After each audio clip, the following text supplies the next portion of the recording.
اب میں چاہتا ہوں کہ ذرا اس آخری جو نظم ہے ان کی زندگی کی، اور جس میں میرے نزدیک ان کا پیغام جو ہے امت مسلمہ کے نام وہ جامعیت کے ساتھ آ گیا ہے، تمثیلی پیرائے میں۔ یہ ابلیس کی مجلس شورا ہے۔ اب میں حیران ہوتا ہوں کہ محسوس ہوتا ہے کہ آج کل کہیں یہ مجلس شورا جو ہے کہیں منعقد ہوئی ہے حال ہی میں، اور یہ 80 سال پہلے کی بات ہے۔ ابلیس صاحب جو ہیں صدر ہیں، ظاہر بات ہے اس اپنی مجلس شورا کے، وہ پہلے اوپننگ ایڈریس کر رہے ہیں، یہ عناصر کا پرانا کھیل، یہ دنیائے دوں۔ یہ جو دنیا ہے یہ کیا ہے؟ عناصر کا پرانا کھیل ہے۔ ایلیمنٹس، سالمات، ایٹمز، انہی کی اکھیڑ پچھاڑ ہے نا جس کا یہ کھیل چل رہا ہے۔ یہ عناصر کا پرانا کھیل، یہ دنیا دوں کہتے ہیں پست کو، بہت گھٹیا، یہ گھٹیا دنیا جو ہے، یہ دنیا زمین۔ یہ لفظ جواب شکوہ میں اقبال نے بھی استعمال کیا ہے کہ شوخ و گستاخ یہ پستی کے مکین کیسے ہیں۔ یہ زمین کے لینے والے کیسے شوخ اور گستاخ ہے، کس طریقے سے شکوہ کیا ہے اللہ سے۔ تو اسی طرح وہ ابلیس کہتا ہے یہ عناصر کا پرانا کھیل، یہ دنیائے دوں۔ یہ عناصر کا پرانا کھیل، یہ میٹریلزم کے جتنے بھی شعبے ہیں، جتنی بھی شاخیں ہیں، جتنے بھی گریڈز ہیں، اور ہندوستان میں چار واک ہے، جین مت ہے، بدھ مت ہے، اور سانکھ درشن، یہ سب اسی کے ہیں۔ یہ خالص میٹیریل کھیل ہے دنیا کا، اس سے آگے انہیں کچھ اور نظر نہیں آتا۔ دنیا کی حقیقت خالص مادہ ہے، مادے ہی کی بنیاد پر یہ دنیا ہے۔ ساکنان عرش اعظم کی تمناؤں کا خون، ساکنان عرش اعظم ملائکہ مقربین، ان کی تمناؤں کا خون ہو گیا۔ کیسے؟ جب اللہ نے کہا تھا وَإِذْ قَالَ رَبُّكَ لِلْمَلَائِكَةِ إِنِّي جَاعِلٌ فِي الْأَرْضِ خَلِيفَةً، تو فرشتوں نے ذرا استفہام کیا تھا نا، قَالُوا وَتَجْعَلُ فِيهَا مَن يُفْسِدُ فِيهَا وَيَسْفِكُ الدِّمَاءَ وَنَحْنُ نُسَبِّحُ بِحَمْدِكَ وَنُقَدِّسُ لَكَ۔ ہم تسبیح و تقدیس کے اندر لگے ہوئے ہیں، ہم خادمان، ہم حاضر ہیں، ہم سب کام کر رہے ہیں۔ ابلیس اس کو انٹرپریٹ کر رہا ہے کہ اصل میں وہ خود خواہش مند تھے خلافت کے، تو ان کی تمنا کا خون ہو گیا جبکہ آدم کو خلافت دے دی گئی۔ یہ عناصر کا پرانا کھیل، یہ دنیائے دوں، ساکنان عرش اعظم کی تمناؤں کا خون، اس کی بربادی پہ آج آمادہ ہے وہ کارساز جس نے اس کا نام رکھا تھا جہان کاف و نوں۔ یہ اللہ کے امر کن سے کائنات وجود میں آئی تھی نا۔ اچھا وہ اس کو نہیں مان رہا، وہ سراسر نام یہ رکھا گیا ہے۔ اب اللہ یہ اللہ ہی جانتا ہے کہ اس کے دماغ میں کیا خناس ہے، لیکن اللہ نے جو یہ کہا ہے کہ یہ کن سے بنایا ہے، کن فیکون۔ آج معلوم ہوتا ہے ابلیس کہتا ہے کہ اس کی بربادی پر خدا نے فیصلہ کر لیا ہے، جس نے اس کو بنایا تھا وہ اب اس کی بربادی کے در پہ ہے۔ اس کے دونوں معنی ہو سکتے ہیں۔ ایک تو یہ بھی کہ اسے محسوس ہو رہا ہے کہ قیامت قریب آ رہی ہے، یہ کھیل جو ہے اور یہ خیر و شر کی کشاکش ستیزہ کار رہا ہے ازل سے تا امروز، چراغ مصطفی سے شرار بولہبی، یہ جو ہے اب آخری اینڈ پہ آ رہا ہے اس ڈرامے کا۔ یہ ڈرامہ دکھائے گا کیا سین، پردہ اٹھنے کی منتظر ہے نگاہ۔ تو جیسے کہ یہ بات کہی گئی ہے کہ یہ ڈرامہ جو ہے اب ختم ہونے کو، اقبال نے بھی اس کو کہا ہے، دنیا کو ہے پھر مار کے روح و بدن پیش، تہذیب نے پھر اپنے درندوں کو ابھارا، اللہ کو پامر دیے مومن پہ بھروسہ، ابلیس کو یورپ کی مشینوں کا سہارا۔ تو وہ بھی محسوس کر رہا ہے کہ شاید اب وہ قیامت ختم ہے اور یہ کھیل اب آخری سین پر آ گیا ہے۔ اور شاید اس کا مفہوم یہ ہو کہ اس دنیا میں ہم نے شرک کا، الہاد کا، یہ سارے بے حیائی کا، بے شرمی کا، سودی نظام کا، انسانی حاکمیت کا، یہ سارا کھیل ہم نے بنایا ہے۔ معلوم ہوتا ہے کہ یہ اب ختم ہونے پہ ہے، معلوم ہوتا ہے کہ یہ اب وہ جو کارساز ہے وہ اب اس کو آخری جو ہے اس مقابلے کے اندر ملیا بیٹ کر دینے کے در پہ ہے۔ اس کی بربادی پہ آج آمادہ ہے وہ کارساز جس نے اس کا نام رکھا تھا جہان کاف و نوں۔ اور اس کے بعد اب لاف زنی کر رہا ہے، میں نے یہ کیا، میں نے یہ کیا، میں نے یہ کیا، میں نے یہ کیا۔ کون ہے جو میرے اس سارے معاملے کو ختم کر سکے؟ میں نے دکھلایا فرنگی کو ملوکیت کا خواب۔ فرنگی ویسٹرن امپیریلزم، ملوکیت کا خواب، دنیا فتح کرو، کولونائز کرو، یہ تو پہلا خواب تھا. لیکن اس کے بعد انہوں نے اس سے بہتر خواب دیکھ لیا ہے کہ خامخواہ جا کر آکوپائی کرنے سے کیا فائدہ ہے. سودی نظام میں اور بینکنگ کے نظام میں اور انٹرنیشنل کمپنیوں کے نظام میں اور گلوبلائزیشن کے ذریعے اور ٹرپ کے ذریعے سے خون چوستے رہو، وہ رہے اپنی اپنی جگہ پر. ہم وہاں جا کر ان پر حملہ کریں گے، انہیں فتح کریں گے تو رد عمل بھی تو پیدا ہوگا نا، خون ریزی بھی تو ہوگی. وہ کوشش بھی کرتے رہیں گے کہ وہ آزادی حاصل کریں، ہمیں ماریں گے. تو اب یہ جو نیا امپیریلزم ہے، مالیاتی امپیریلزم، یہ اب ہے. یہ سارا خواب فرنگی کو میں نے دکھایا ہے، میں نے دکھلایا فرنگی کو ملوکیت کا خواب. میں نے توڑا مسجد و دیر و کلیسا کا فسون.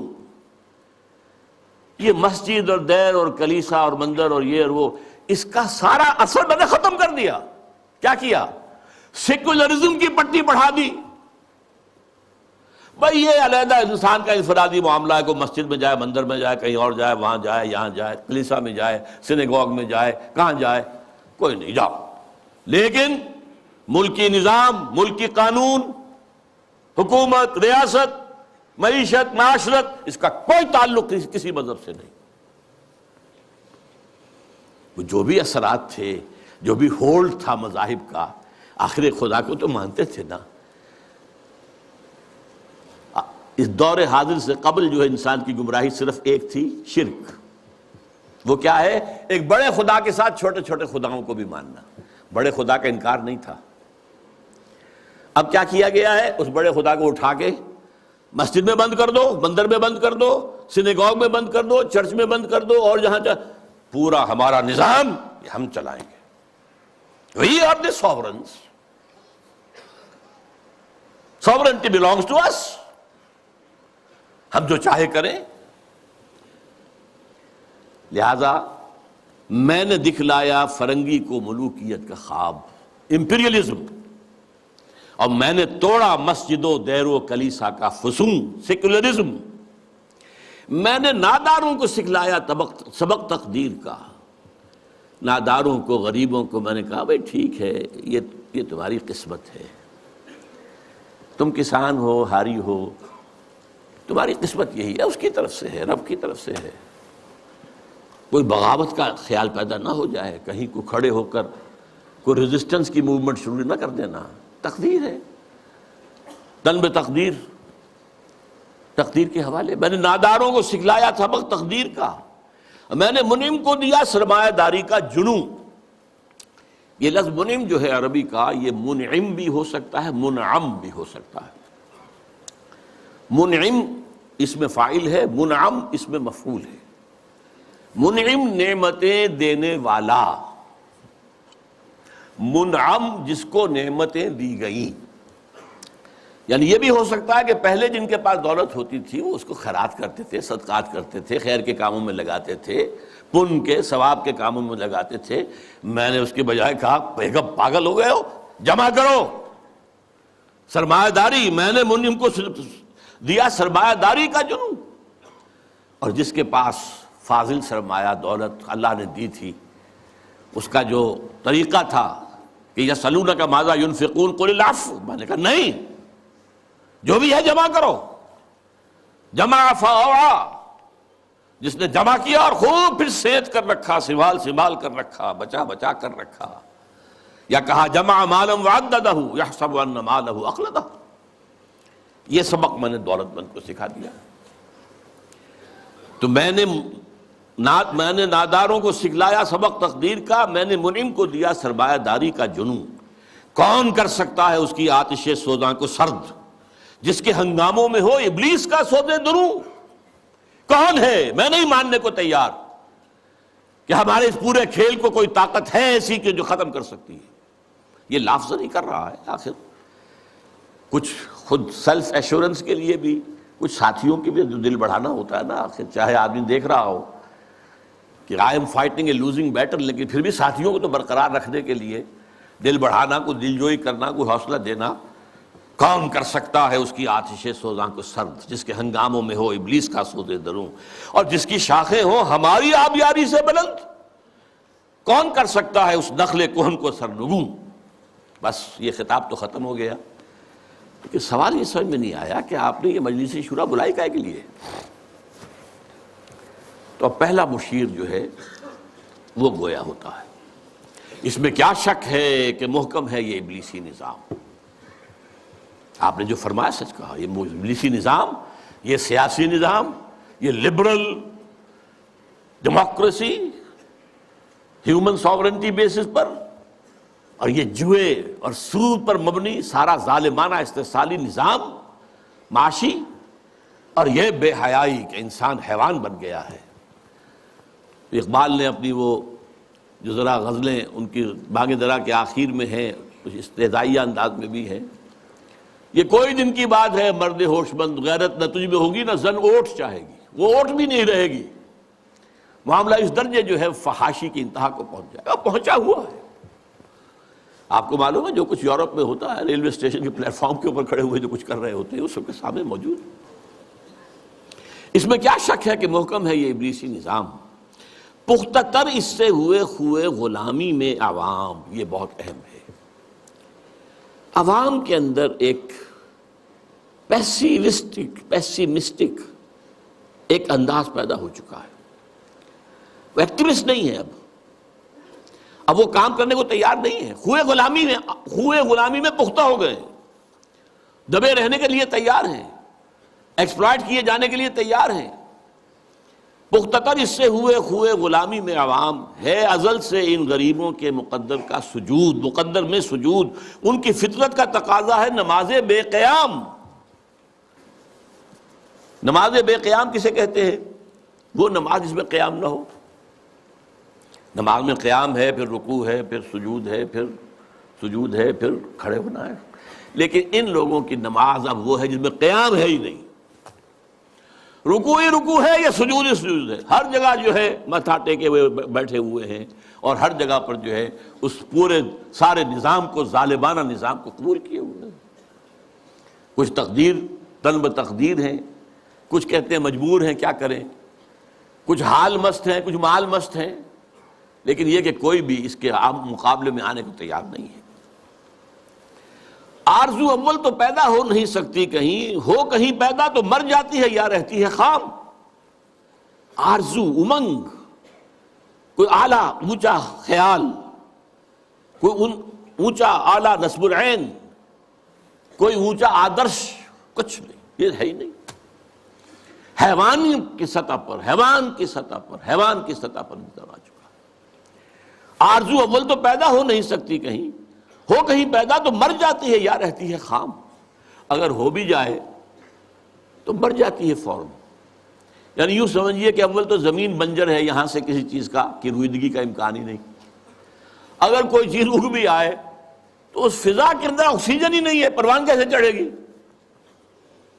ہوا اسے آکسیجن دینے کو تیار ہی نہیں، لہذا وہ مر جاتی ہے۔ ہو کہیں پیدا تو مر جاتی ہے یا رہتی ہے خام۔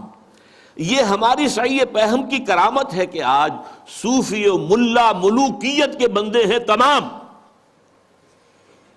یہ بڑی تلخ بات ہے جو اقبال نے کہی ہے، لیکن بہت بڑی تلخ لیکن حقیقت پر مبنی بات ہے۔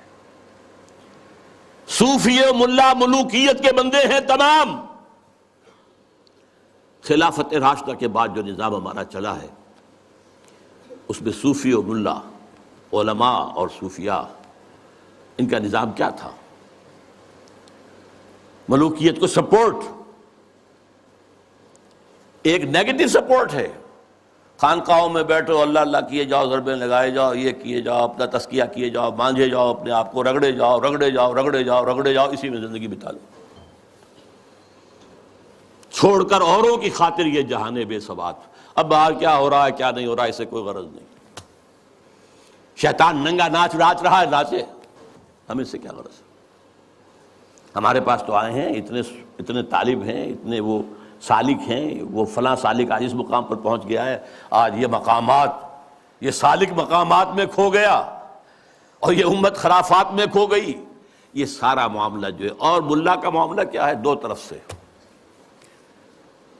ملا نے سب سے پہلے، ہمارے فقہا نے متغلب کی حکومت کو جائز قرار دیا، یعنی اگر کوئی شخص اپنی قوت کے بل پر آ کر حکومت پر قبضہ کر لے تو جائز ہے،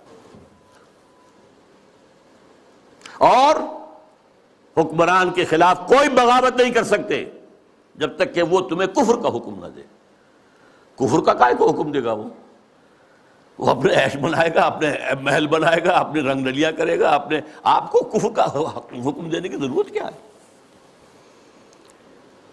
یہ تصور ہے جو سنی اسلام کے اندر اس کی رگوں میں چلا گیا اور اس نے سن کر دیا اسلام کو۔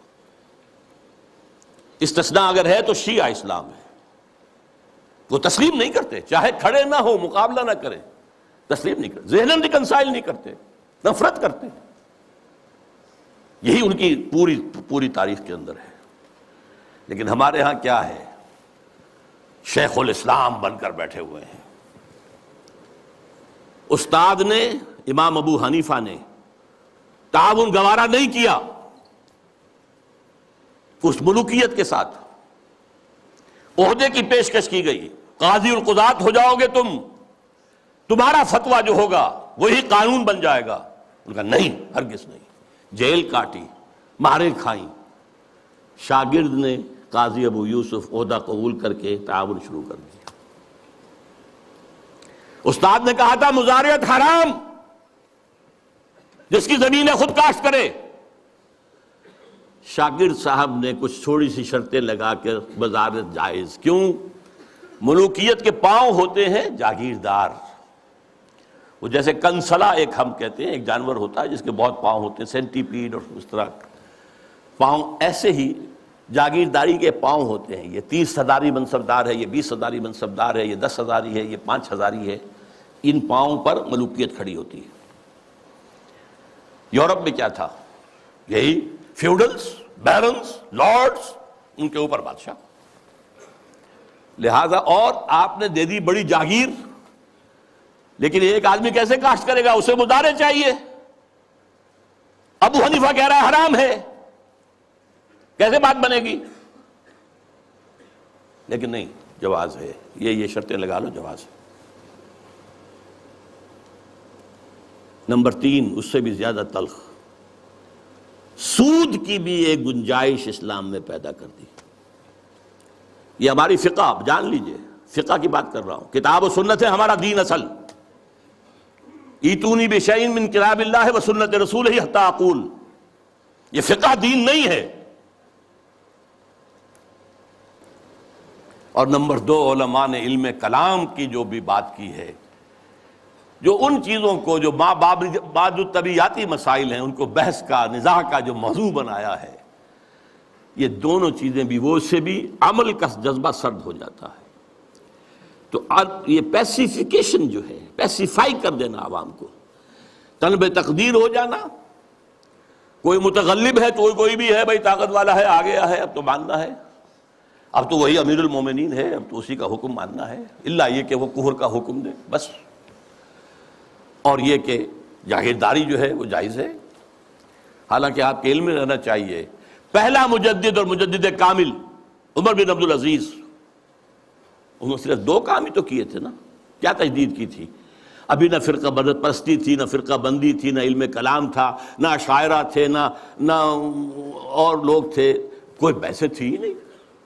2 ہی چیزیں تھیں، ایک موروثی بادشاہت اور دوسرے جاگیریں، 2 ہی تو کام کیے انہوں نے کہا مجھے چونکہ نامینیٹ کیا ہے ایک شخص نے خلیفہ، میں نہیں تیار ہوں اس کو قبول کرنے کے لیے، الا یہ کہ لوگ چاہیں۔ لوگوں نے کہا ہم چاہتے ہیں، ٹھیک ہے، پہلی کی بات ختم ہو گئی۔ دوسری، انہوں نے منگائی قینچی اور ساری دستاویزات منگوا لی جو جاگیریں دی گئی تھیں ان سے پہلے، اور وہ سب قینچی سے، شریڈر اس وقت تک ایجاد نہیں ہوا تھا، بڑا ورنہ آسان کام ہو جاتا، وہ قینچی سے ساری قطر کے پھینک دی، کوئی جاگیر نہیں۔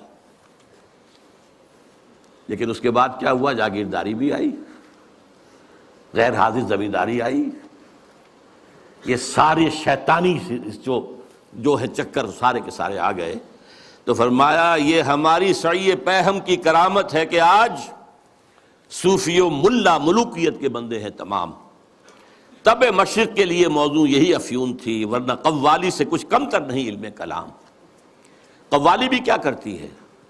آپ کے قواعد عملی کو ختم کر کے سر دھنتے رہی ہے۔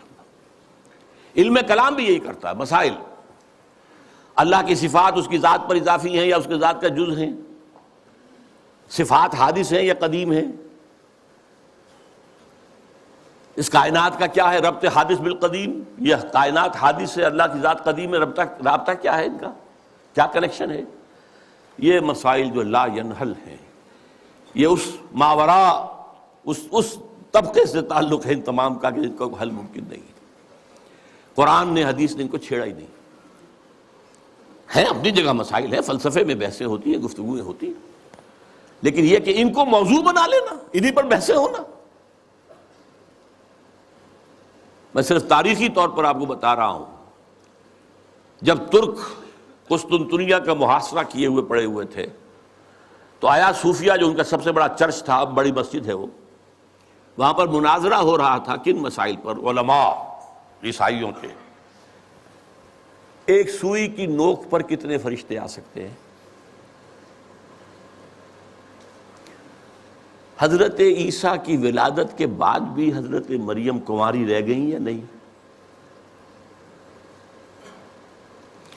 اور جو لاسٹ سپر میں روٹی کھائی تھی حضرت عیسیٰ نے، وہ خمیری تھی یا فطیری تھی؟ ان مسائل پر بحثیں ہو رہی ہیں آیا صوفیہ میں، اور وہاں لشکر مسلمانوں کا پڑا ہوا گھیرے ہوئے۔ یہی حال ہمارا ہندوستان میں، انگریز آ چکا ہے، بنگال سے آگے بڑھ رہا ہے، ہماری حکومتیں جو چھوٹے چھوٹے یہ ہیں سلطان بیٹھے ہوئے ہیں، نواب ختم ہو رہے ہیں، اور ہمارے علماء میں سے دو ٹاپ کے علماء، دو جن کا میں اس وقت نام نہیں لینا چاہتا کہیں خامخواہ ایک سوء ظن اشخاص سے نہ ہو جائے، کن مسائل پر گفتگو کر رہے ہیں؟ اللہ جھوٹ بول سکتا ہے یا نہیں؟ آپ کے نہیں بول سکتا تو اس کا مطلب اللہ کل شیء قدیر نہیں ہے، اور بول سکتا ہے تو پھر اس کی وہ شان نہیں رہی باقی تنزیہی۔ اللہ کوئی دوسرا محمد بنانے پر قادر ہے یا نہیں؟ اگر ہے تو اس کا مطلب بے نظیر تو نہ ہوئے محمد صلی اللہ علیہ وسلم۔ یہ مسائل بحثیں ہوتی تھی، بڑے علماء، منطقی علماء اس پر بحث کرتے۔ تو یہ ہے طب مشرق کے لیے موضوع یہی افیون تھی، ورنہ قوالی سے کچھ کمتر نہیں علم الکلام۔ ہے طواف و حج کا ہنگامہ اگر باقی تو کیا، کند ہو کر رہ گئی مومن کی تیغ بے نیام۔ یہ طواف و حج کا ہنگامہ ہے، 30-40 لاکھ آدمی آ جاتے ہیں، جمع ہو جاتے ہیں۔ وہ اس اقبال کے زمانے میں تو شاید ابھی 2-3 لاکھ ہی ہوتے ہیں، واللہ عالم۔ بہرحال لیکن یہ کہ مومن کی تیغ تو بے نیام جو ہے رہ گئی ہے، ختم ہو گئی ہے، لہذا کوئی ڈرنے کی ضرورت ہی نہیں۔ کیوں گھبرا رہے ہیں آپ؟ کس کی نومیدی پہ حجت ہے یہ فرمان جدید؟ ہے جہاد اس دور میں مرد مسلمان پر حرام۔ یہ جو آپ نے مجلس بلائی ہے اور آپ نے اتنا عمدہ انوگرل ایڈریس بھی عطا کیا ہے ہمیں، یہ کس کی طرف سے کوئی نا امیدی کسی بات آپ پر آ گئی ہے؟ نومیدی یا سنگیزی کوئی ہے آپ کے اندر پیدا ہو رہی ہے؟ وہ کون سا سبب ہے؟ کس کی نومیدی پہ حجت ہے یہ فرمان جدید؟ ہے جہاد اس دور میں مرد مسلمان پر حرام۔ دوسرا بشیر بولتا ہے، خیر ہے سلطانی جمہور کا غوغا کے شر، تو جہاں کے تازہ فتنوں سے نہیں ہے باخبر۔ یہ پہلے مشیر کو مخاطب کر کے کہہ رہا ہے، تم واقف نہیں ہو دنیا میں جو نئے نئے فتنے اٹھ گئے ہیں، ابلیسیت کو چیلنج کرنے کے لیے بڑی چیزیں آ گئی ہیں۔ اب یہ سلطانی جمہور کا زمانہ آ رہا ہے، ہم نے تو ملوکیت بنائی تھی، بادشاہت بنائی تھی، امپیریلزم بنائی تھی، یہ کیا ہوا ہے؟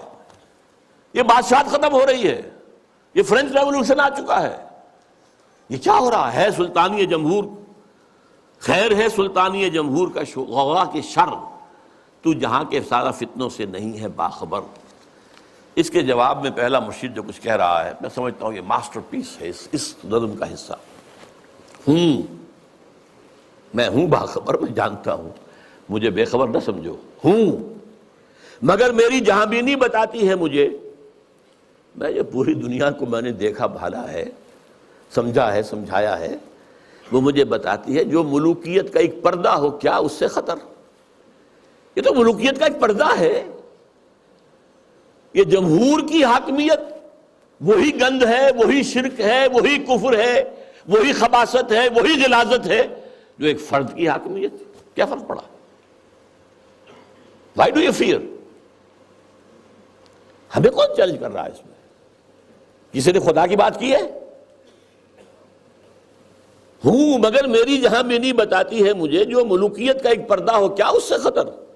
ہم نے خود شاہی کو پہنایا ہے جمہوری لباس، جب ذرا آدم ہوا ہے خود شناس و خود نگر۔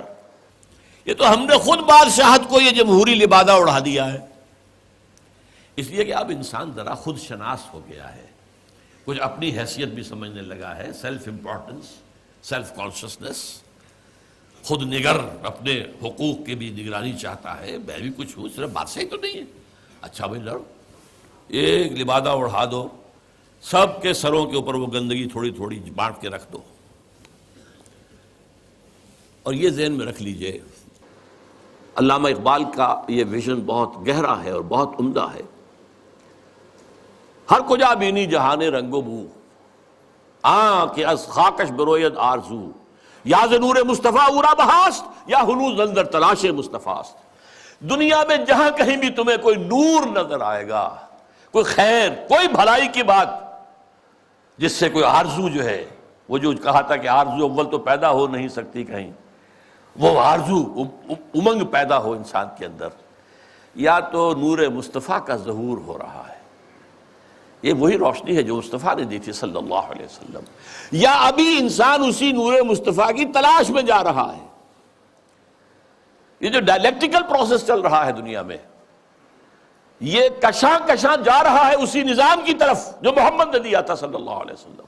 یہ بات تو بعد میں بھی آئے گی ذرا، اس وقت یہ ہے کہ یہ خود شناسی اور خود نگری یہ محمد کی ادا کرتا ہے صلی اللہ علیہ وسلم۔ یہ خلیفہ راشد نمبر 2 ہیں حضرت عمر فاروق، جن کا تاریخی جملہ ہے، ایک صوبے کے گورنر نے، غالباً ایران کے گورنر نے، حضرت سعد بن ابی وقاص تھے غالباً، انہوں نے اپنے مکان کے باہر ڈیوڑی بنا دی اور ایک پہرے دار کھڑا کر دیا۔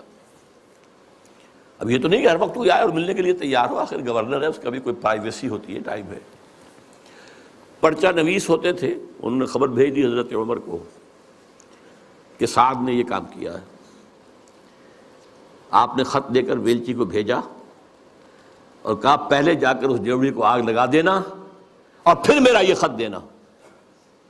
اور خط میں کیا لکھا؟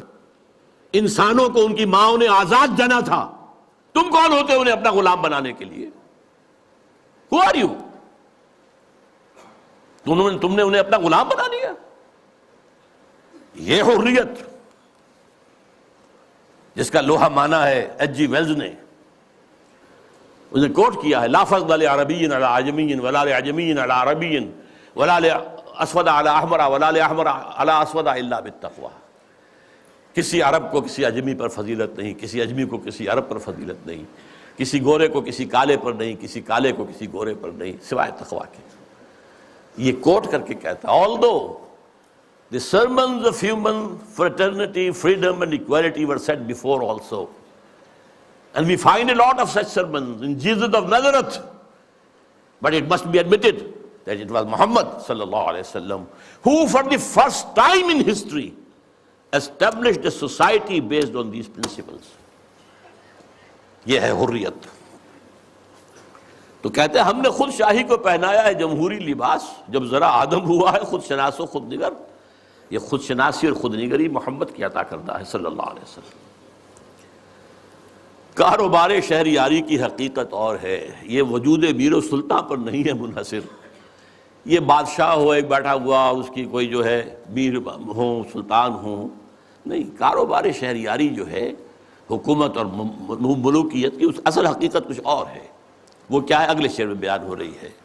مجلس ملت ہو یا پرویز کا دربار ہو، مجلس ملت کانگریس، نیشنل کانگریس، پرویز کا دربار شہنشاہ کا دربار، وہ جمہوریت اور یہ ملوکیت۔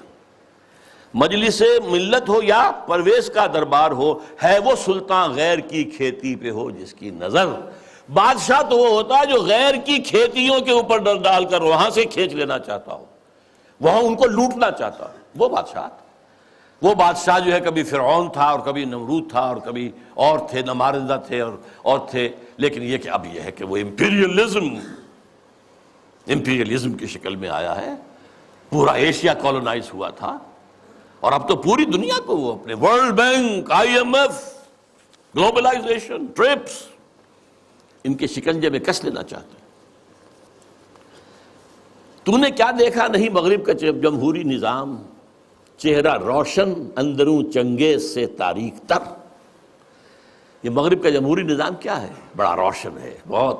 ہم بھی بڑے متاثر ہوتے ہیں، دیکھیں کتنا بڑا ملک ہے، صدارت کا انتخاب ہوا ہے، کس سموتھلی وہ پچھلا ہٹ گیا، دوسرا آ گیا، کوئی خون ریزی نہیں، کوئی دنگا نہیں، کوئی فساد نہیں، کچھ نہیں۔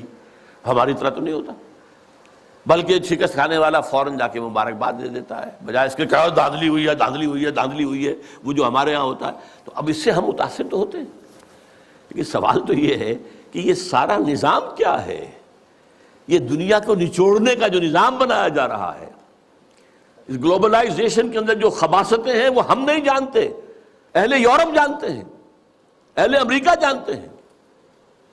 سیاٹل میں ہنگامے وہاں ہوئے تھے، گلوبلائزیشن کی کانفرنسز جو ہوئی ہیں۔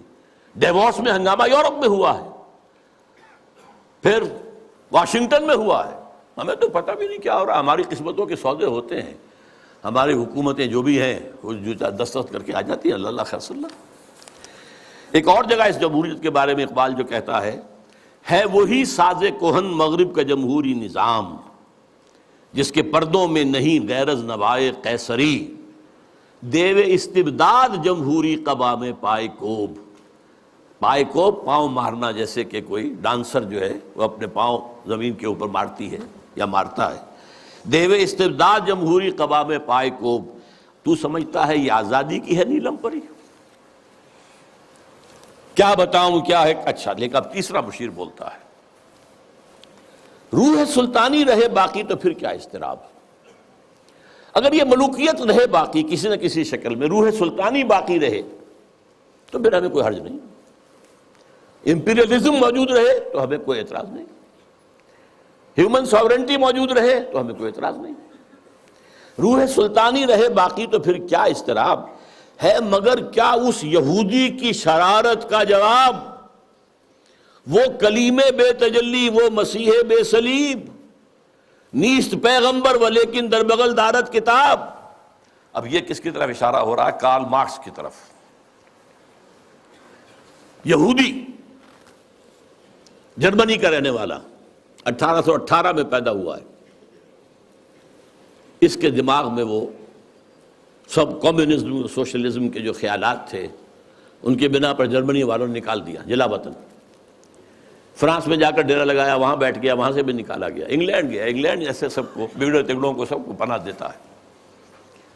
وہاں وہ داس کیپیٹال کی تکمیل ہوئی ہے، جس کی بنیاد پر پھر یہ کہ انقلاب آیا، بولشوک ریولوشن رشیا کے اندر۔ وہ کہتا ہے کہ یہ تو ایک نیا انقلاب آ رہا ہے، یہ سرمایہ داری کی جڑ کٹ جائے گی، نظام بدل جائے گا۔ ہم نے جو بھی شیطنت کے پنجے جس طرح کا شکل میں گاڑے ہیں، ان میں سے ایک بڑا پنجہ وہ بھی ہے مگر کیا اس یہودی کی شرارت کا جواب، وہ کلیم بے تجلی، وہ مسیح بے صلیب، نیست پیغمبر ولیکن در بغل دارت کتاب۔ داس کیپیٹال ایک کتاب تو اس کے اندر ہے، واقعتاً اس کتاب میں بہت تاثیر تھی، اس میں کوئی شک نہیں۔ اس کتاب نے ذہنوں کو مسخر کیا ہے، کیپچر کیا ہے، موٹیویٹ کیا ہے۔ نیست پیغمبر ولیکن در بغل دارت کتاب، کیا بتاؤں کیا ہے کافر کی نگاہ پردہ سوز، مشرق و مغرب کی قوموں کے لیے روز حساب، اس سے بڑھ کر اور کیا ہوگا طبیعت کا فساد، توڑ دی بندوں نے آقاؤں کے خیموں کی تناب۔ یہ تو دنیا زیر و زبر ہو رہی ہے۔ یہ آقا اور یہ جو بندے تھے جن کو تقدیر کا سبق ہم نے سکھا رکھا تھا، جن کو وہ بھی جو اپنے حالات کے اندر جو تھے وہ مست تھے، یہ اٹھ کھڑے ہوئے ہیں، فساد برپا کر دیا ہے، آقاؤں کے خیموں کی تنابیں توڑ رہے ہیں، تو اس کا کیا جواب ہے؟ یہ تو ایک بہت بڑا فتنہ ہے جو ہمارے لیے، ابلیسیت کے لیے۔ اب ایک چوتھے بشیر صاحب آتے ہیں درمیان میں، توڑ اس کا رومت الکبریٰ کے ایوانوں میں دیکھ، آل سیزر کو دکھایا ہم نے پھر سیزر کا خواب۔ رومت الکبریٰ، Rome, the great Rome, the great Roman empire, اور خاص طور پہ سیزر کا زمانہ۔ سیزر کے زمانے میں حضرت مسیح پیدا ہوئے ہیں، اور اسی کا اپوائنٹڈ گورنر پائلیٹس پونٹس جو ہے، اس کے ہاتھوں ان کے خیال کے مطابق ان کو سولی دی گئی ہے۔ تو سیزر کا جو ایک خواب تھا، اور اس نے جو ایک بڑی سلطنت، بڑی مملکت، ایشیا، افریقہ اور یورپ کو اپنے ایک پنجے کے اندر لانے کا خواب دیکھا تھا، وہ ختم ہو گیا تھا۔ پھر مسلمان آ گئے، گریٹ آٹومان امپائر قائم ہو گئی، تقریباً انہی تمام علاقوں پر جن پر یہ رومن امپائر تھی تقریباً۔ لیکن اب پھر ہم نے آل سیزر ہی کے خاندان سے، نسل سے ایک شخص کو پھر وہی خواب دکھا دیا ہے، اور وہ شخص کون ہے؟ مسولینی۔ یہ 1883 میں پیدا ہوا تھا، اور ایک غریب لوہار کا بیٹا تھا، لیکن اس کے اندر ایک ظلم تھا کہ رومی بڑی طاقت ہے، بڑی قوت ہے، اونچی نسل ہے، اعلیٰ نسل ہے، ان کا حق ہے حکومت کرنا۔ یہی چیز بعد میں ہٹلر کے ذریعے سے جرمنی میں آئی ہے، لیکن ابھی جب تک کہ یہ نظم لکھی گئی ہے 1936 میں، اس وقت تک ابھی وہ منظر عام پر نہیں آیا تھا۔ لیکن سبق ایک تھا، فاشزم، چاہے وہ مسولینی کا ہو اور چاہے وہ نازیزم ہے جرمنی کا، ایک قوم، ایک نسل، لہذا ایک بڑی عظیم مملکت بنانے کا اس نے خواب دیکھا۔ شمالی افریقہ کے کئی ممالک فتح کر لیے، اس پہ بڑے بڑے اعتراض کیے یورپ والوں نے بھی، وہ تو میں بعد میں آپ کو بتاؤں گا۔ لیکن یہ ہے کہ یہ چوتھے مشیر نے کہا کہ ہم نے توڑ پیدا کر دیا ہے، کمیونزم کا راستہ روکنے کے لیے یہ فاشزم آ گیا ہے، تم گھبراؤ نہیں۔ توڑ اس کا رومت الکبریٰ کے ایوانوں میں دیکھ، آل سیزر کو دکھایا ہم نے پھر سیزر کا خواب۔ کون بحر روم کی موجوں سے ہے لپٹا ہوا، گاہ بالت چوں سنوبر گاہ نالت چوں رباب۔ یہ کون ہے جو بحر روم کی موجوں سے لپٹا ہوا؟ بہت بڑا اس نے بحری بیڑا بنایا تھا۔ شمالی افریقہ کو فتح کرنے کے لیے بحری بیڑے کی ضرورت تھی۔ اٹلی، آخر اسی نے تو فتح کیا تھا لیبیا کو، پھر وہ حبشہ کی طرف آیا، ایریٹریا کی طرف آیا، بڑھ رہا تھا۔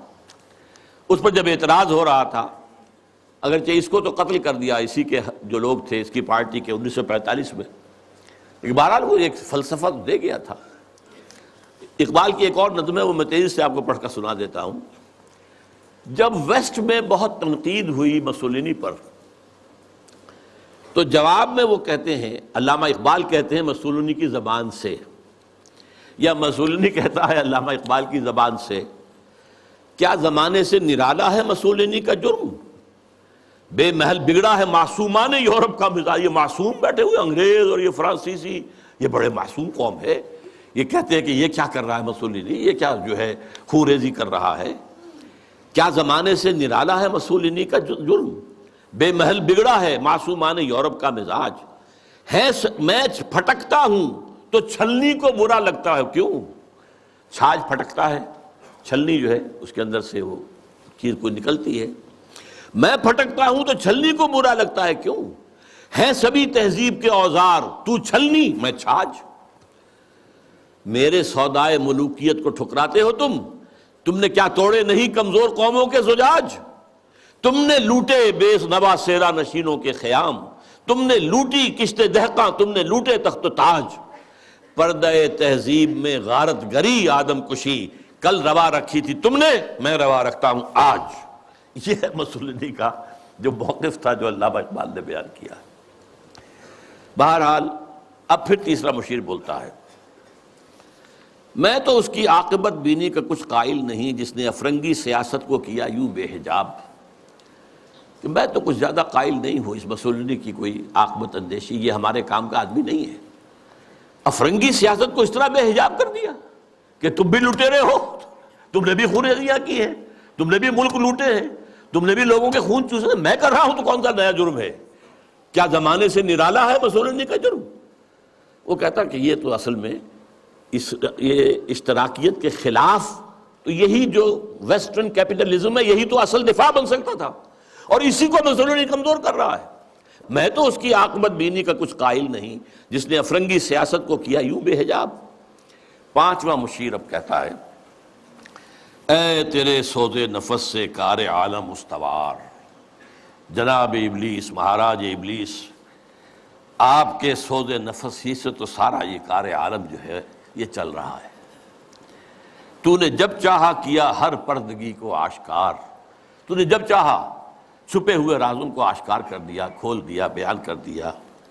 آب و گل تیری حرارت سے جہان سوز و ساز، یہ جو آب و گل کا عالم ہے، یہ زمین اور پانی، اسی سے سب کچھ بنا ہے نا۔ وَمِنَ الْمَاءِ خَلَقْنَا مِنَ الْمَاءِ كُلَّ شَيْءٍ حَيٍّ، یہ ساری چیزیں یہیں سے پیدا ہوئی ہیں، پانی اور مٹی، من تین، قرآن کہتا ہے۔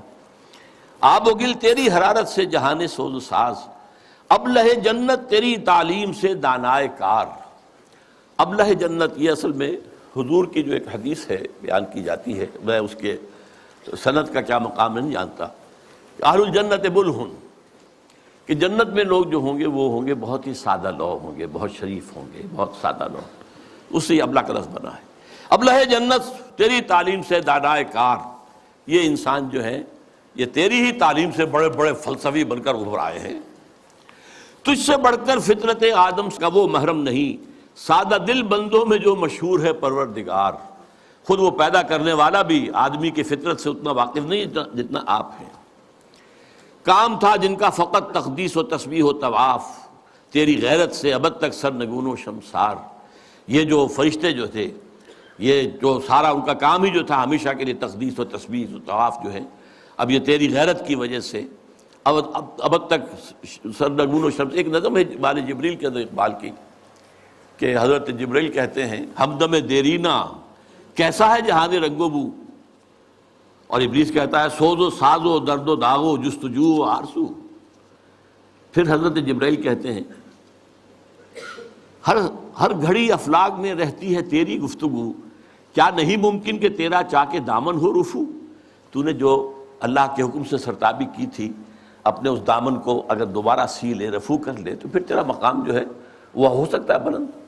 اس میں وہ کہتا ہے اے جبریل تو واقف نہیں اس راز سے، کر گیا سرگشت مجھ کو، سرمست مجھ کو ٹوٹ کر میرا صبح۔ یہ جو میں نے عالم بنایا ہے، اس میں جو کچھ کھیل میں دیکھ رہا ہوں، جو تماشے کر رہا ہوں، جو میرے یہاں پر اداکار جو ہیں کام کر رہے ہیں، میں جن کی پتلیوں کی طرح سے جنہیں نچا رہا ہوں، یہ میرے لیے بہت دلچسپ ہے۔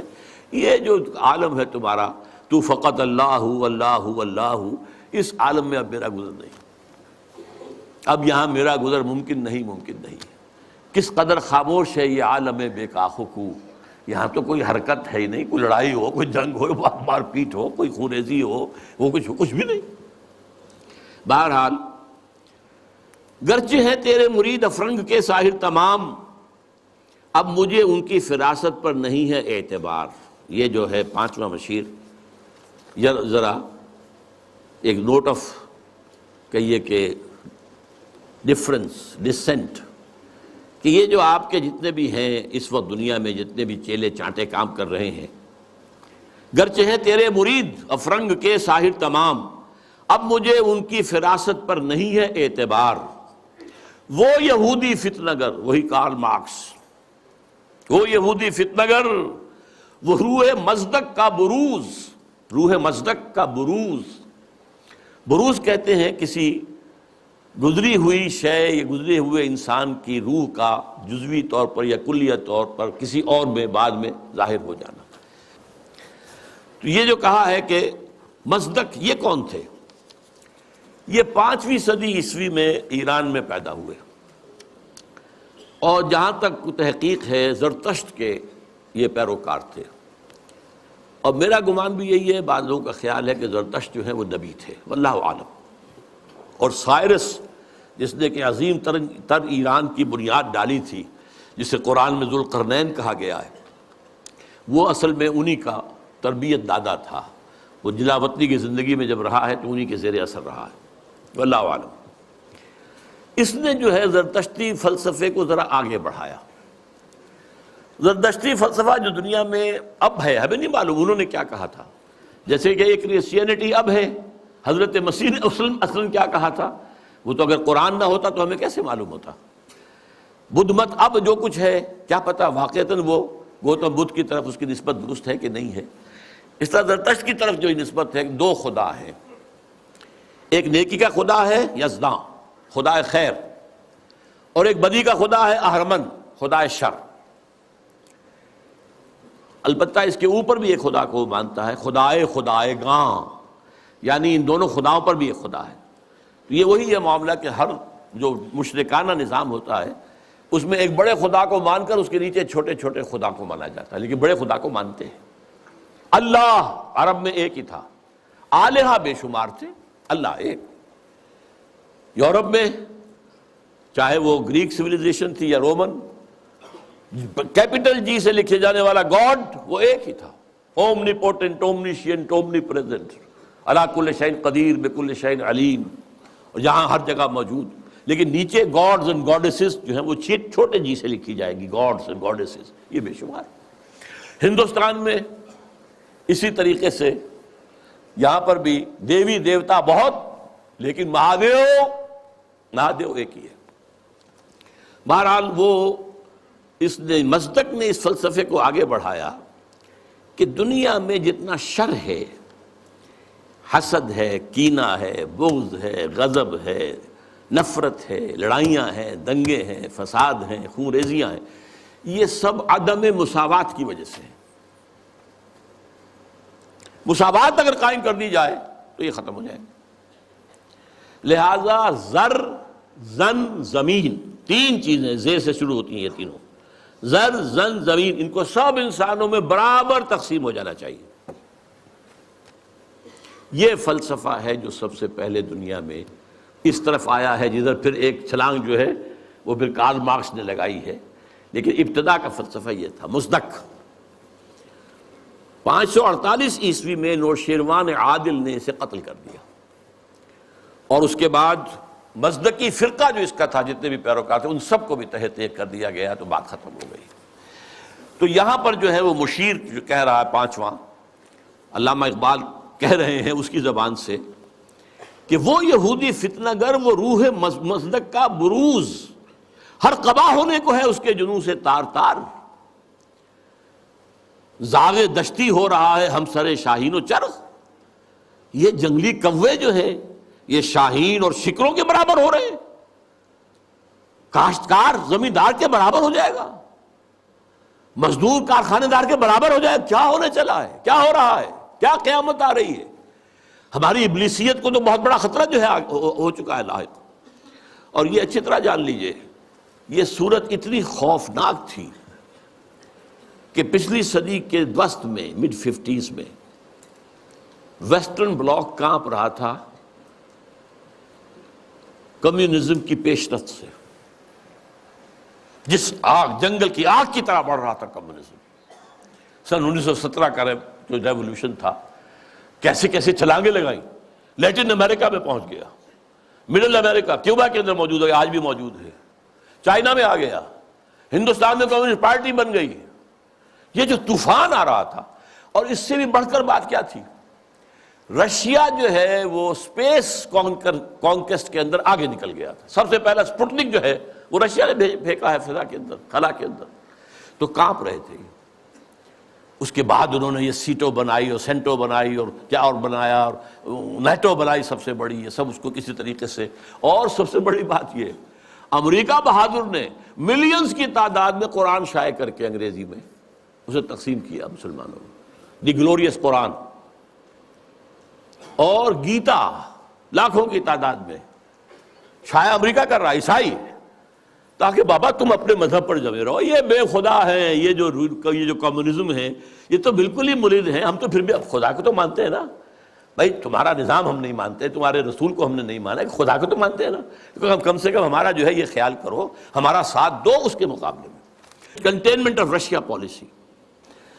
تو یہ جو کہہ رہا ہے کہ گرچہ ہیں تیرے مرید افرنگ کے ساحر تمام، اب مجھے ان کی فراست پر نہیں ہے اعتبار، وہ یہودی فتنگر، وہ روح مصدق کا بروز، ہر قبا ہونے کو ہے اس کے جنوں سے تار تار، زاغ دشتی ہو رہا ہے ہم سر شاہین و چرغ، کتنی سرعت سے بدلتا ہے مزاج روزگار، چھا گئی آشفتہ ہو کر وسعت افلاک پر، جس کو نادانی سے ہم سمجھے تھے کہ مشت غبار، ہم سمجھے تھے تو ایک ہے، ایک ملک میں ریولوشن آ گیا ہے نا، رشیا کے اندر آ گیا ہے، بولشوک ریولوشن آ گیا ہے، مشت غبار ہے بس، یہ تو آندھی بن گئی ہے، چھا گئی آشفتہ ہو کر وسعت افلاک پر، پوری دنیا میں گلوب کے اندر جا رہی ہے۔ ہمارا نظام، ہمارا جو یہ سرمایہ دارانہ نظام ہے تو ختم ہو جائے گا، تباہ و برباد ہو جائے گا۔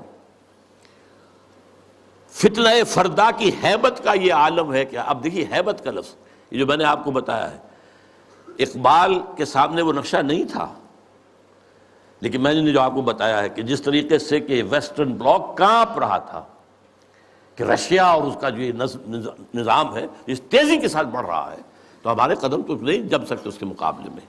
فتنہ فردا کی ہیبت کا یہ عالم ہے کہ آج کانپتے ہیں کوہسارو مرغزارو جوئے بار، میرے آقا وہ جہاں زیر و زبر ہونے کو ہے، جس جہاں کا ہے فقط تیری سیادت پر مدار۔ حضرت ابلیس ذرا غور کیجئے، اب وہ جہان جو ہم نے بنایا تھا، باطل جہان، ظالم جہان، باطل اور ظالم نظام، اس وقت سب کے سب جو ہے اس کے تارو پود بکھر جائیں گے۔ اب یہ آخری خطاب ہے، یہ ابلیس کا ہے۔ پھر وہ اپنے اسی لاف زنی کے انداز میں آغاز فرماتے ہیں، ہے میرے دست تصرف میں جہان رنگ و بو۔ یہ جہان رنگ و بو جو ہے، یہ عالم ارضی، یہ میرے دست تصرف میں ہے، میرے قدرت میں ہے، میری فوجیں ہیں، میرے کارندے ہیں، میرے چیلے ہیں، میرے شاگرد ہیں، میرے ایجنٹ ہیں، یہ سب کے سب ہیں جو اس وقت کنٹرول کر رہے ہیں کائنات کو۔ کیا زمین، کیا مہرما، کیا آسمان تو نہ صرف زمین بلکہ آسمان بھی میرے قبضے میں ہے۔ میں نے جب گرما دیا اقوام یورپ کا لہو، دیکھ لیں گے اپنی آنکھوں سے تماشا شرق و غرب و شرق، میں نے جب گرما دیا اقوام یورپ کا لہو۔ اب یہ اقوام یورپ کا لہو گرم ہوا ہے ورلڈ وار نمبر 2۔ یہ جنگ کن کے مابین تھی؟ اقوام غربی کا تھا، یورپ میں ہوئی، کروڑوں انسان قتل ہوئے۔ اور اب ورلڈ وار 3 از ان دی آفنگ، سر پر لٹکی ہوئی ہے۔ کچھ ٹائم فیکٹر کی بات ہے، کتنا وقت لگے، یہ میرا مستقل موضوع ہے جس پر میری گفتگویں ہوتی رہتی ہیں، اس وقت وقت نہیں ہوں گا زیادہ، لیکن بہرحال وہ سر پہ ٹنگی ہوئی تلوار کے مانند ہے۔ دیکھ لیں گے اپنی آنکھوں سے تماشا غرب و شرق، میں نے جب گرما دیا اقوام یورپ کا لہو۔ سب کو دیوانہ بنا سکتی ہے میری، کیا امامان سیاست، کیا کلیسا کے شیوخ، سب کو دیوانہ بنا سکتی ہے میری ایک ہو۔ کارگاہ شیشہ جو ناداں سمجھتا ہے اسے توڑ کر دیکھے تو اس تہذیب کے جام و صبو، ذرا دیکھے تو صحیح، اس تہذیب کو کون توڑ سکتا ہے، اس کے جام و صبو کون توڑ سکتا ہے؟ آئے کوئی میدان میں توڑے اسے۔ وہ تہذیب جس کا اس وقت کے دہائی دے رہا ہے Bush, our way of life, our civilization، یہ اسلامک فنڈامنٹلزم سے اس کو خطرہ ہے۔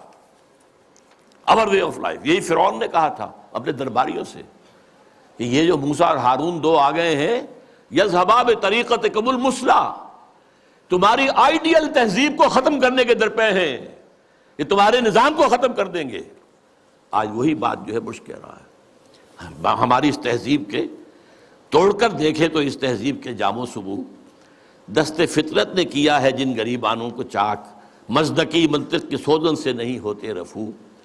اب یہ بہت عمدہ شعر ہے کہ اللہ تعالیٰ نے جو خالق ہے انسان کا، امتیازات اس نے رکھ دیے ہیں اس کی سرشت کے اندر۔ میں لفظ فطرت استعمال نہیں کر رہا ہوں، یہ دو الفاظ علیحدہ ہیں۔ سرشت، سرشتن گودنا، یہ جو ہماری جو اینیمل انسٹنکٹس ہیں وہ سرشت ہے، جو ہمارے اندر جو روحانی تقاضے ہیں وہ ہماری فطرت ہے۔ فطرت اللہ التی فطر الناس علیہا، اس کی تو نسبت جو ہے ذات باری تعالیٰ کے ساتھ ہے۔ وَنَفَخْتُ فِيهِ مِن رُوحِي. لیکن انسان کی سرشت کے اندر ظاہر بات ہے، جینز کے اندر کہہ لیجیے آج کی اصطلاح میں فرق تو ہے. کوئی زیادہ ذہین پیدا ہوتا ہے، کوئی غبی ہے. کوئی زیادہ جسمانی صحت والے جینز لے کر آتا ہے، کوئی بنیادی طور پر ایسے جینز لے کر آ رہا ہے کہ بیمار ہو رہا ہے، اور بیماری بھی ایسی جو لا علاج ہے. تو یہ تو فرق اور امتیاز تو رہے گا. تو یہ کوئی مصدقی منطق جو ہے، مساوات جس طرح کی اس نے تصور دیکھا تھا، اس کی سوزن، اس کی سوئی سے یہ گریبان چاک ہونے والے نہیں ہیں. اسلام نے بھی ان کو ختم نہیں کیا ہے، ان کو ایک حد میں لایا ہے، زیادہ گیپ نہ ہو جائے. ابھی ایک علیحدہ موضوع ہو جائے گا اسلام کا معاشی نظام کیا ہے. اس نے دو چیزوں کو زنجیر، دو جنوں کو زنجیر ڈال دی ہے، سود اور جوا، اور دو مزید جنسی جذبات کو بھڑکان کر کوئی آمدنی، اور منشیات کو فروغ دے کر آمدنی. چار چیزیں نکال دیجئے تو ویسٹرن کیپٹلزم اسلامی نظام بن جائے گا. Private ownership, private enterprise, personal initiative, demand and supply, hire and fire, یہ سارے اصول جو ہیں، مارکیٹ اکانومی، یہ سب اسلام میں بھی ہے. بس یہ ہے کہ یہ سود کے ذریعے سے یہ جو سرمایہ کاری ہے یہ سرمایہ داری بن جاتی ہے.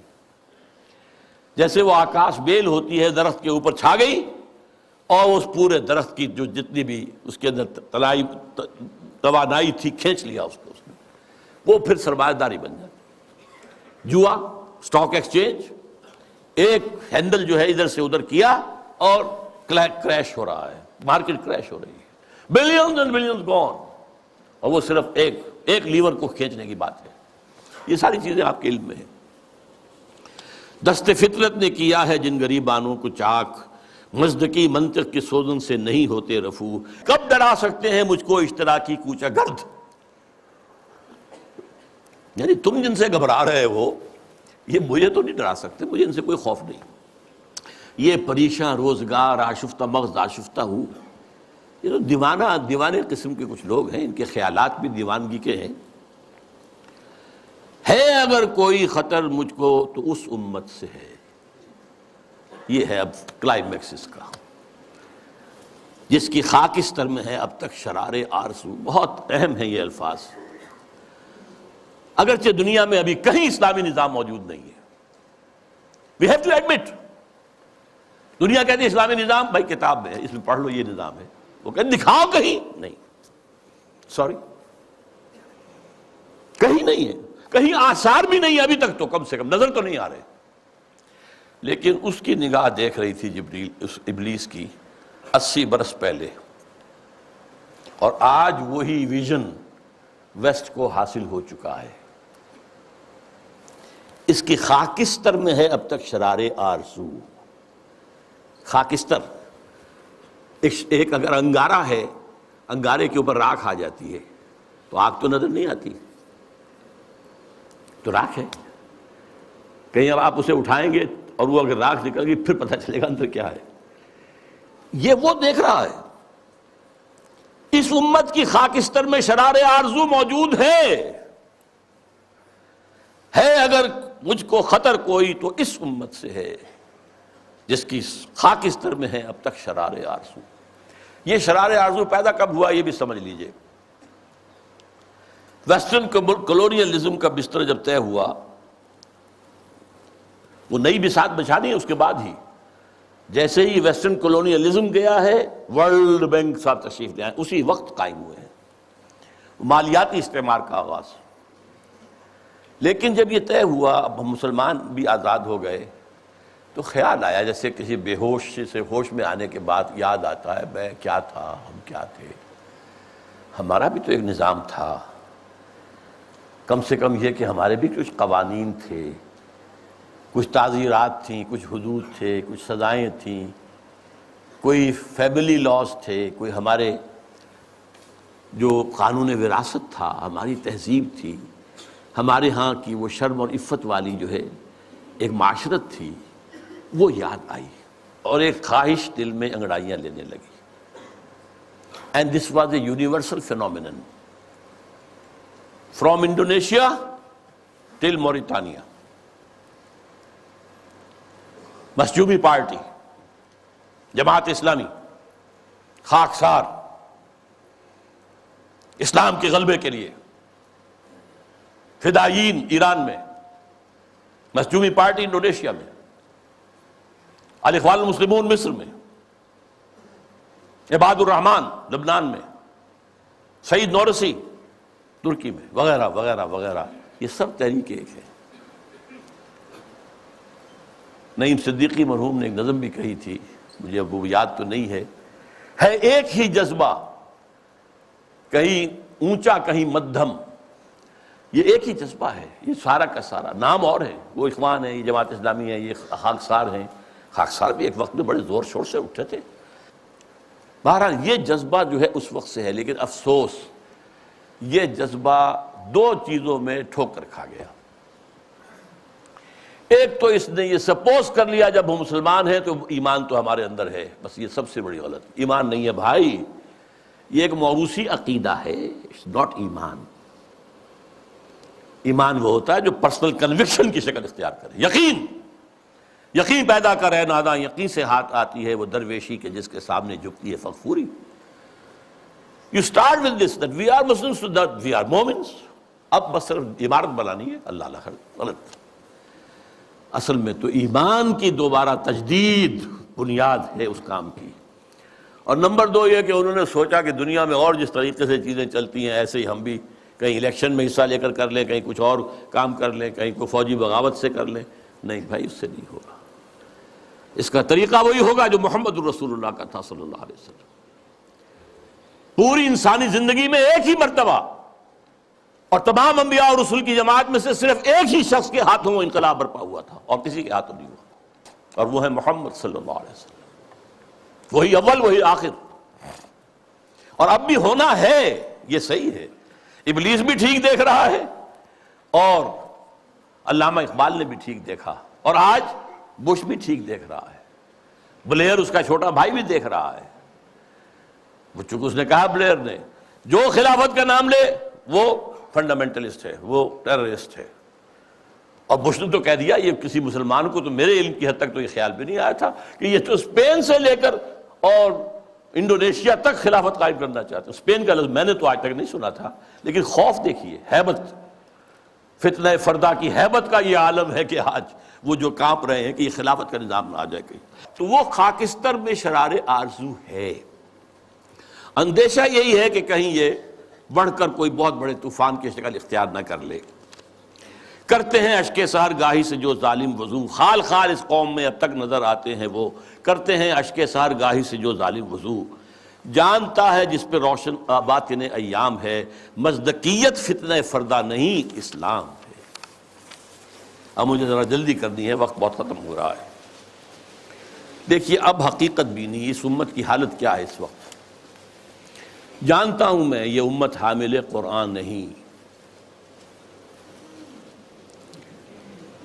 جانتا ہوں میں یہ امت حامل قرآن نہیں ہے، وہی سرمایہ داری بندہ مومن کا دین. Very better 100% correct. دولت پرستی، مادہ پرستی، یہ ہر ایک کے اندر پلی ہوئی ہے، رگوں کے اندر، دلوں کی گہرائیوں میں اتری ہوئی ہے. جانتا ہوں میں کہ مشرق کی اندھیری رات میں بے ید بیضا ہے پیران حرم کی آستین.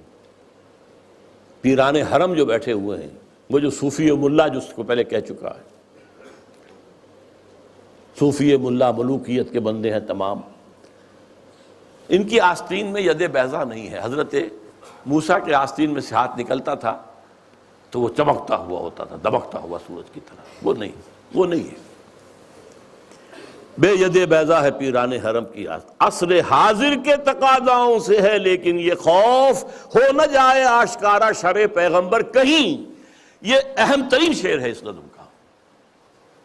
میں نے آپ سے کہا تھا اقبال کے وہ دو اشعار، ہر کجا بینی جہان رنگ و بو، کہ از خاکش بروید آرزو، یا ز نور مصطفیٰ اورا بہاست، یا ہنوز اندر تلاش مصطفیٰ است.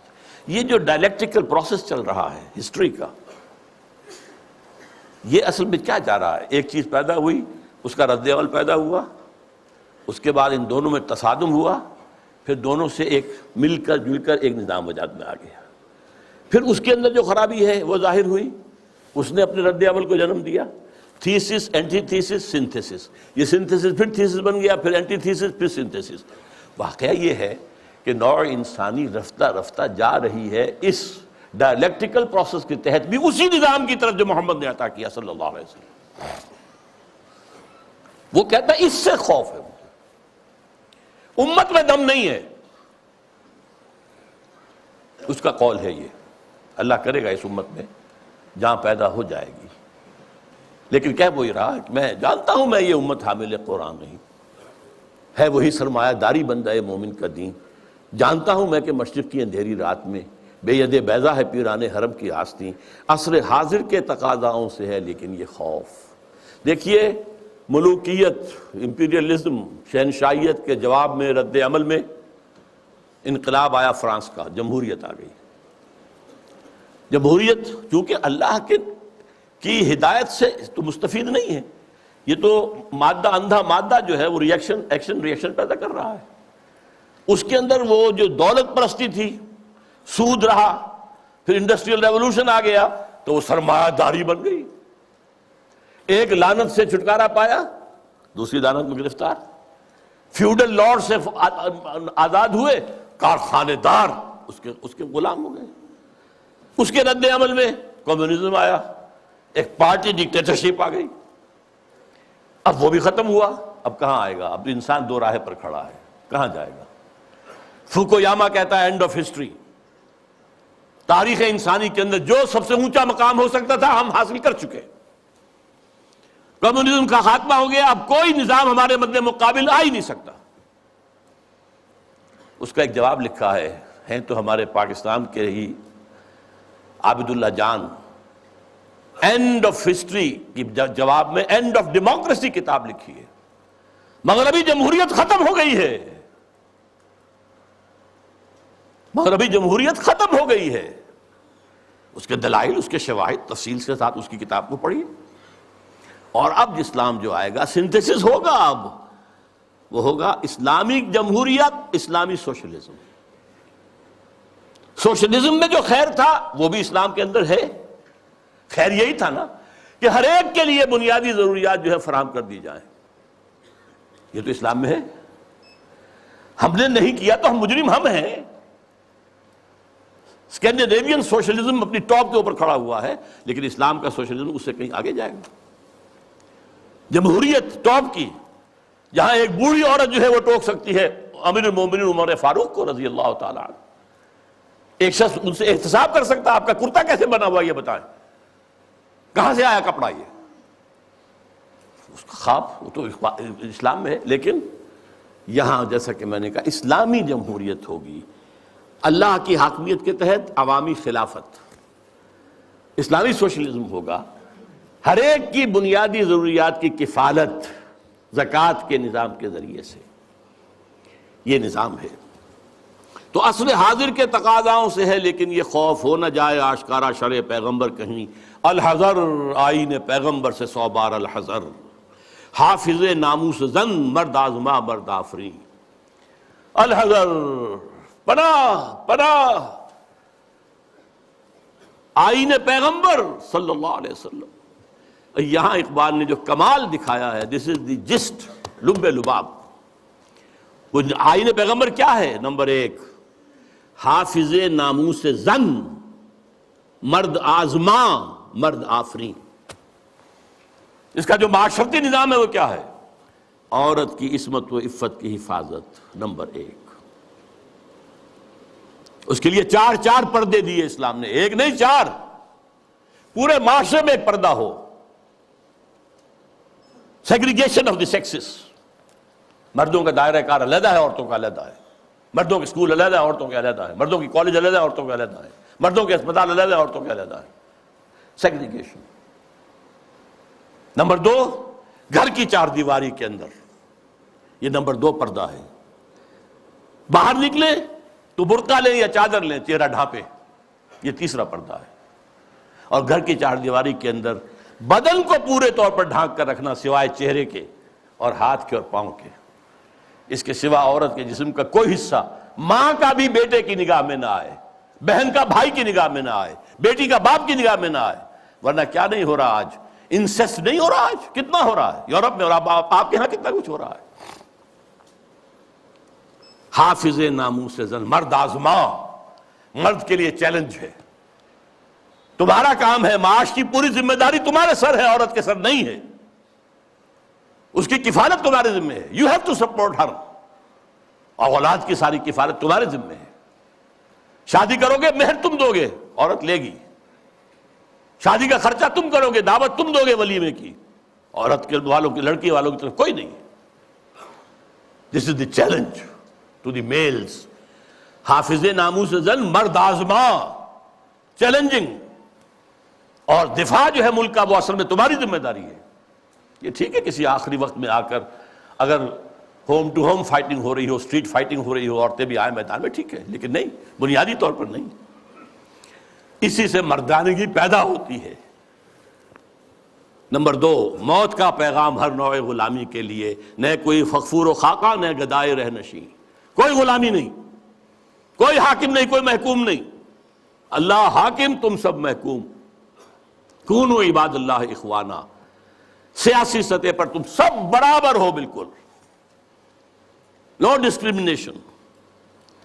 کرتا ہے دولت کو ہر آلودگی سے پاک و صاف، دولت کے اندر جو گندگیاں آ جاتی ہیں ان سے پاک و صاف کرتا ہے آئین پیغمبر۔ زکوٰۃ بھی نکالو اس میں سے، صدقات بھی نکالو اس میں سے، پاک کرو اس کو۔ اور منعموں کو مال و دولت کا بناتا ہے امی، یہاں تو منعموں کر کیجئے، جن کو اللہ نے دولت دی ہے، کہتا ہے یہ تمہارا مال نہیں ہے، اللہ کا مال ہے۔ این امانت چند روزہ نزدماست، در حقیقت مالک ہر شے خداست۔ یہ تو امانت ہے، جو مالک ہے اس کی مرضی کے مطابق میں تصرف کرو گے۔ اور اس سے بڑھ کر کیا فکر و عمل، کیا اس سے بڑھ کر اور کیا فکر و عمل کا انقلاب؟ بادشاہوں کی نہیں، اللہ کی ہے یہ زمین۔ دیکھ خدایا یہ زمین تیری نہیں، تیری نہیں، تیرے آبا کی نہیں، تیری نہیں، میری نہیں، اللہ کی زمین ہے۔ اصول کیا ہے؟ کوئی بنجر زمین کہیں پڑی ہے، جو اس کو قابل کاشت بنا لے گا وہی مالک ہو جائے گا، اور اگر کاشت نہیں کرے گا، 3 سال اگر گزر گئے تو ختم، ملکیت ختم۔ اور جس کی زمین ہے خود کاشت کرے، یہ میں پہلے بیان کر چکا ہوں۔ امام ابو حنیفہ، امام مالک دونوں کا موقف ہے۔ اب کیا کہہ رہا ہے دیکھیے، چشم عالم سے رہے پوشیدہ یہ آئین تو خوب، یہ آئین انسانوں کے نگاہوں کے سامنے آنا نہیں چاہیے، اسے روکو۔ ذرا سی جھلک دکھانے کی امید ہو گئی افغانستان میں، اس ابلیس اور ابلیس کے چیلوں نے نپ دی ایول ان دی بڈ، ختم، جھلک ہو گئی تھی، تھوڑی سی جھلک تھی، پورے افغانستان میں امن و امان ہو گیا تھا۔ یہ غنیمت ہے کہ خود مومن ہے محروم یقین۔ ہمارے لیے یہ بات ہے قابل اطمینان کہ مومن ہی کو یقین نہیں ہے کہ میرے پاس یہ نظام ہے، یہ نظام واقعی اچھا ہے۔ یہاں تو کہتے ہیں سود کے بغیر کوئی نظام چل ہی نہیں سکتا، معیشت کا کوئی نظام ممکن ہی نہیں ہے، یہ ہمارے ہاں سب کہتے ہیں۔ وہ سارا نظام جو ان کا جو ہے، وہ جادو وہ ہے جو سر چڑھ کر بول رہا ہے یہی بہتر الہیات میں الجھا رہے، یہ کتاب اللہ کی تعویلات میں الجھا رہے، اسی میں لگائے رکھو اسے، اس میں یہ مفہوم اور اس کے اندر یہ مفہوم، اور اس میں سے نکالو اور بال کی کھال اتارو، اس میں لگائے رکھو۔ توڑ ڈالے جس کی تکبیریں تلس میں ششہات، ہونا روشن اس خدا اندیش کی تاریک رات۔ یہ خدا کا تصور رکھنے والا جو ہے، اس کی رات جو تاریک ہے وہ کہیں روشن نہ ہو جائے، صبح نہ طلوع ہو جائے، کیونکہ پھر اس کی تکبیریں جو ہیں، ششہات، 6 جو ڈائمنشنز ہیں، ان سب کو جو ہے توڑ کے رکھ دے گی۔ اب وہ مسائل کیا ہیں جن میں الجھاؤ؟ یہ اقبال کے خاص زمانے کے مسائل تھے۔ ابن مریم مر گیا یا زندہ جاوید ہے؟ حضرت مسیح فوت ہو چکے، سولی چڑھ چکے، یا نہیں آ کر کشمیر میں دفن ہو گئے، یا کیا ہوا؟ ابن مریم مر گیا یا زندہ جاوید ہے؟ ہیں صفات ذات حق حق سے جدا یا عین ذات؟ یہ میں پہلے گنوا چکا ہوں آپ کو۔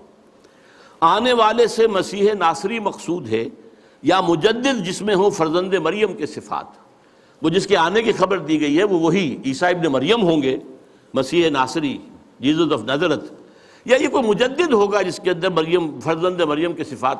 یہ سارے مسائل اس زمانے میں قادیانیت نے بڑے زور اور شور کے ساتھ کھڑے کیے ہوئے تھے. آج آپ نہیں جان سکتے جس قدر یہ چیزیں جو ہیں مسلمانوں میں، کم سے کم ہندوستان میں اور خاص طور پہ پنجاب کے اندر، جس تیزی کے ساتھ یہ پروان چڑھی ہے، اور قادیانیت جو ہے جنگل کی آگ کی طرح پھیل رہی تھی اس وقت. اس لیے کہ غلام احمد قادیانی نے کچھ مناظرے سر کیے تھے، کچھ عیسائیوں کو شکستیں دی تھی، کچھ آریاؤں کو شکستیں دی تھی، وہ سب کے جو ہے آنکھوں کا تارا تھا. خود اقبال نے تعریف کی غلام احمد قادیانی کی، لیکن پھر اس کے بعد ان کو کافر قرار دیا.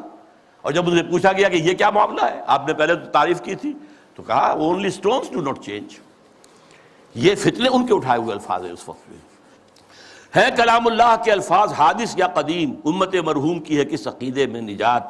کیا مسلمان کے لیے کافی نہیں اس دور میں یہ الہیات کے ترشے ہوئے لات و منات.